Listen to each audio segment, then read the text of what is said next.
తమిళనాడులో భారీ పేలుడు జరిగింది. విరుద్నగర్ జిల్లా కార్యపట్టిలోని ఒక క్వారీలో పేలుడు జరిగింది.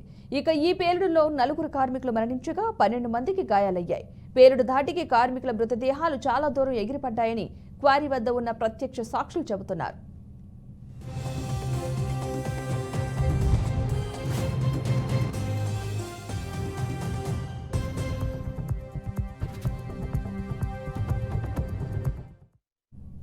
అయితే పేలుడు సంభవించడానికి కారణాలు మాత్రం తెలియడం లేదు. క్వారీలో జిలెటిన్ స్టిక్స్ ఉపయోగిస్తారు. అది ఏమైనా పేలిందా అన్న కోణంలో పోలీసులు దర్యాప్తు చేస్తున్నారు. గాయపడిన 12 మంది కార్మికులను ఆసుపత్రికి తరలించి చికిత్స అందిస్తున్నారు. మృతదేహాలను పోస్టుమార్టం నిమిత్తం ఆసుపత్రికి తరలించారు. పోలీసులు కేసు నమోదు చేసుకుని దర్యాప్తు చేస్తున్నారు.